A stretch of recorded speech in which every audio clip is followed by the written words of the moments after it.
Hello, YouTuber రమానందన దంపతులపై case నమోదైంది. నిజమా?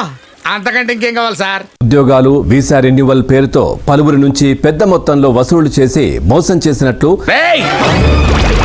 ఎంతకి తెగించారా?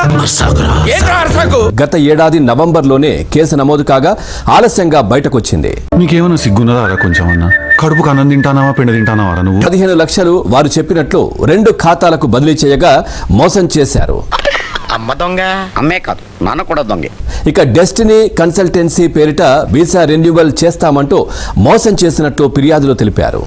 నిజమే, 2 ఉంగరాలు అయిపోయిందిగా స్వామి, ఏంది మహత్యమో? ఒకవైపు వాళ్ళు మేము ఎట్లాంటి మోసానికి పాల్పడలేదు, ఇదంతా కావాలని చేస్తున్నారని ఒకవైపు. అవునా? అబ్బా, సో ఎట్లా చూస్తారు? ఏంటి అసలు? ఏదో తప్పైపోయింది అంతే. అంతేనా? ఏదో సరదా కోసం చేసి సరదా ఏంట్రా సరదా? అందు దంపతులకు ఉచ్చు బిగుస్తుంది. అంటే ఒక్కొక్కరిగా బాధితులందరూ కూడా బయటికి వస్తున్నారు. అయిపోయింది నీ కుక్కెత్తర్లే ఈ రోజంతా. నందు ఫ్యామిలీపై మనీ లాండరింగ్ ఆరోపణలు వచ్చాయి. ప్రపంచం అంతా దొంగ నా కొడుకులు. నిజంగా నాకు కంట్లో నీళ్ళు వస్తాయి. దొంగ నా కొడుకులు అండి. దొంగ ఎవరిని నమ్మడానికి వీల్లేదు, ఎవరిని నమ్మడానికి వీల్లేదు. కంపెనీ డబ్బులు సొంత అకౌంట్లకి మరి జమ చేయడం కంపెనీ చట్టాలకు విరుద్ధమంటూ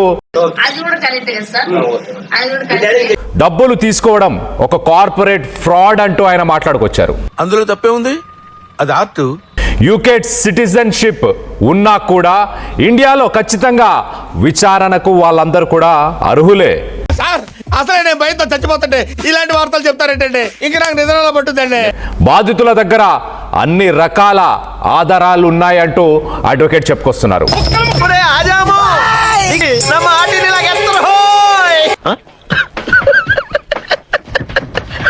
కోట్ల రూపాయలు వసూలు చేసినట్టు కూడా ఆరోపణలు వస్తున్నాయి. So too much. మరి బోనఫైడ్ గా జాబ్ ఇచ్చారా? జాబ్ ఇచ్చిన తర్వాత మరి పూర్తి 40 అవర్స్ ఇస్తున్నారా? మరి ప్రివేలింగ్ వేజ్ ఇస్తున్నారా? మరి నీకేంట్రా?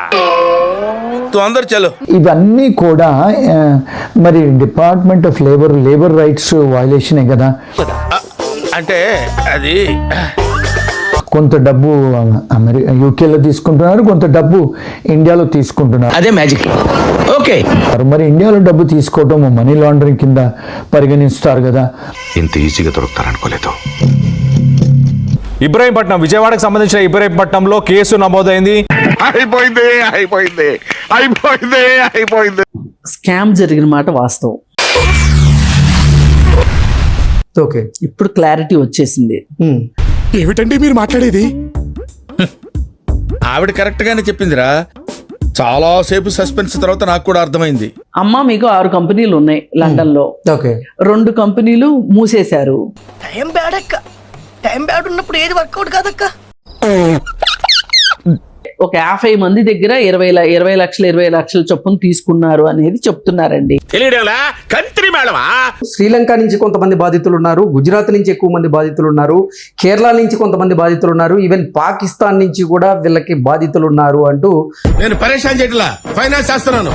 ఇది వ్యాపారం. హ్యూమన్ ట్రాఫికింగ్ చేస్తున్నారు, గ్రూమింగ్ చేస్తున్నారు అని కూడా ఈ రోజు పేపర్లో వచ్చింది. తెలియకడుగుతున్నాను, ఇదో బతుక చెప్పండి.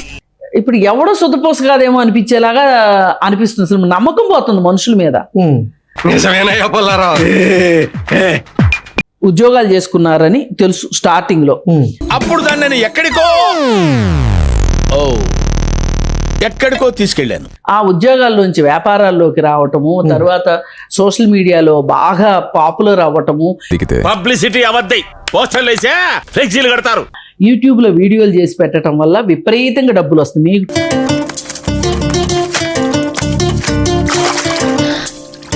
ఆరేసుకొని వాడుకోండి.